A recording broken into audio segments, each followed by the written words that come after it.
Le Manoir du Quartier est fier de vous présenter cette capsule d'hier à aujourd'hui. Le Manoir du Quartier, votre chez vous, votre manoir. Voici d'hier à aujourd'hui, une capsule de Normand de Lessard. Normand nous présente des personnes ou des événements qui sont venus marquer notre passé en Beauce. Sur ce, bon visionnement.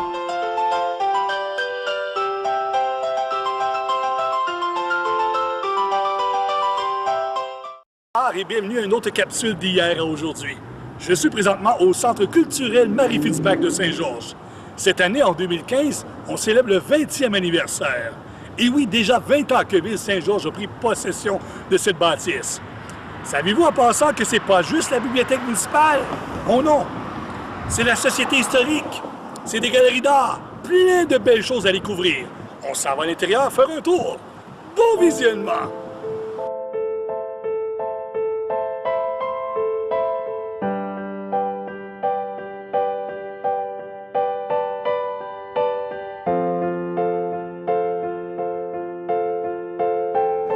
On va y aller. Bonjour!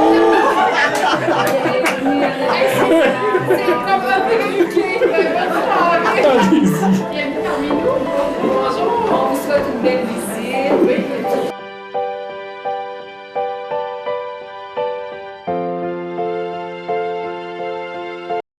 Mon nom est Caroline Veilleux, je suis chef de division développement culturel pour la ville de Saint-Georges. Et encore une fois, c'est avec un immense plaisir qu'on vous accueille ici au Centre culturel, au Centre d'art et d'exposition. J'aimerais souhaiter une bienvenue toute spéciale aux représentants de la congrégation du Bon Pasteur, sœur Pierrette Sirois et sœur Solange Fortin. Alors, bonsoir tout le monde. Il y a 20 ans, le 10 septembre 1995, la ville inaugurait le Centre culturel Marie-Fitzbach. Il y a 20 ans, la ville se dotait d'un monument culturel d'importance. Il y a 20 ans, une bibliothèque naissait. Il y a 20 ans, des organismes culturels trouvaient un endroit pour continuer de se développer.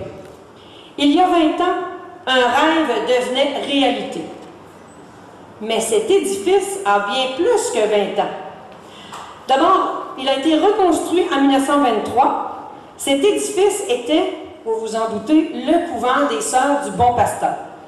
Ce bâtiment historique a eu une vocation d'instruction, une vocation d'enseignement et une vocation de culture familiale. Les religieuses du Bon Pasteur ont su donner à cet édifice une âme, un sens, une vocation. Au fil des années, elles ont transmis à leurs élèves le sens du beau, le sens du bon, le sens du bien, le sens du travail bien fait. 92 ans après cette reconstruction du couvent, nous sommes ici ce soir rassemblés pour célébrer encore le bon, le beau, le bien et le travail bien fait. Alors, merci à vous, religieuses du Bon Pasteur, de ce bel héritage. Je pense que ça mérite une main d'applaudissement. Bravo!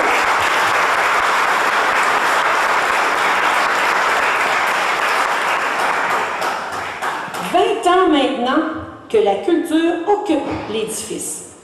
Une bibliothèque bien garnie, une bibliothèque vivante, une bibliothèque animée, une bibliothèque ouverte sur le monde.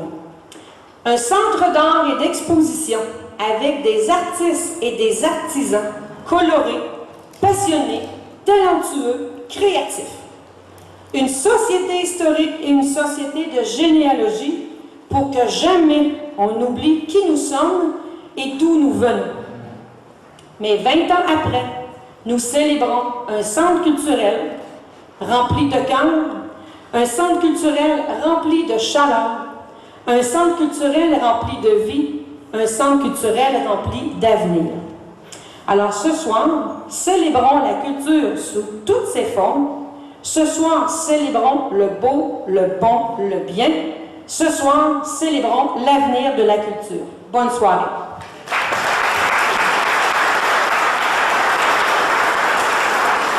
Ça chante les soleils, ça chasse les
Alors, les arbres de la rue, un jour, Solange est arrivée à mon bureau. Il y avait Caroline et moi, elle a dit « Hey, pensez-vous qu'on pourrait faire les arbres de la rue? » On a dit « Les arbres de la rue, qu'est-ce que c'est? » Elle a dit « On va peinturer en ville. On va faire des graffitis en ville. » OK, nous autres, on travaille fort à les enlever quand on en a des endroits inappropriés. Mais j'ai dit, c'est vrai que si on fait une place qui est appropriée pour ça, ça serait peut-être une bonne idée. Fait que là, on réfléchit un petit peu, puis Solange, on avait déjà réfléchi avant qu'on réfléchisse. Elle dit, moi, je propose prendre les piliers du viaduc Josaphat-Poulain. Ça, c'est le viaduc sur le boulevard Lacroix. Il y a 7 piliers. Elle dit, peut-être qu'on pourrait peinturer ça, on fait un concours, les jeunes peuvent s'inscrire, ils nous font un petit dessin avant pour voir qu'est-ce que c'est, et on peinture. Là, on a dit, ouais, je pense qu'on va appeler à l'urbanisme, on va s'associer à quelqu'un qui a des bons contacts, parce que le viaduc, ça ne nous appartient pas. Le viaduc, c'est au ministère des Transports. Alors, avant d'arriver à dire, c'est correct qu'on mette des échafauds pour peinture, il y a eu tout un travail de fait par Mme Amélie Ferland, parce que ça prenait des autorisations de peinturer dessus, des autorisations sur la sorte de peinture, des autorisations aussi pour toutes les mesures de sécurité qu'il fallait prendre, parce qu'on ne monte pas d'un échafaud comme ça. Ceux qui sont allés voir, vous avez vu que nos artistes avaient un chapeau sur la tête, ils avaient un dossard sur le dos, et ils avaient aussi des bottes de sécurité. Mais c'était ce que le ministère nous demandait. Alors, Amélie, merci beaucoup pour tout ce travail-là. Après ça, on a dit, OK, on va faire quoi? Le concours a été lancé. Une fois qu'on a rencontré les jeunes qui ont été sélectionnés, parce qu'il y en a eu plus que 7 qui ont participé, à ces jeunes-là, on leur a dit, qu'est-ce que vous pensez que vous allez faire? Pas comme dessin, mais c'est quoi votre rôle? Puis je l'avais dit au dernier vernissage, j'ai un jeune qui a dit, ben moi je le sais, on va embellir la ville. Ben c'est exactement ce qu'ils ont fait. Ils ont embelli la ville par leur dessin, par leur œuvre. Ces jeunes-là, ils ont dit des jeunes parce que c'est des jeunes là, qui ont moins de 25 ans, la majorité avait 18, 19 ans. Alors, ces jeunes-là ont réussi à embellir la ville. Puis en plus, dans ce quartier-là, les jeunes du quartier ont dit « Hey, on est donc contents que vous fassiez quelque chose de beau dans notre coin de la 120e rue. » Alors, à ces jeunes-là, on leur dit « Merci d'avoir participé. Merci d'avoir embelli la ville. » C'est pas un gros cachet qui leur a été donné, c'était symbolique. C'est un montant de 250 $ qui a été donné à chaque jeune pour avoir fait cette œuvre-là. Et on va parler du coup de cœur parce que les gens devaient voter. Il y a quelqu'un ce soir qui va recevoir un chèque de 500 $ pour l'œuvre que le public a le plus appréciée. Mais là, on s'est dit, ouais, mais là, il y en a qui l'ont peut-être pas vu, ils n'ont peut-être pas vu les œuvres. Et ce matin, l'éclair, on a dit, on va monter un PowerPoint, on a parlé de ça au début de la semaine. Ce matin, M.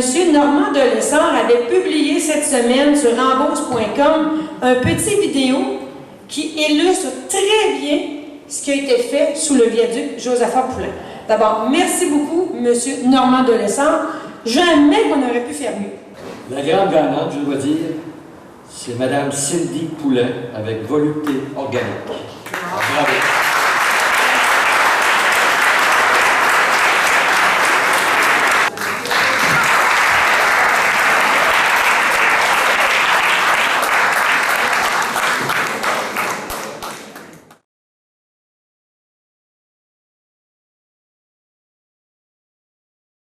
Cette capsule d'hier à aujourd'hui est une gracieuseté du Manoir du Quartier. Le Manoir du Quartier, votre chez vous, votre manoir.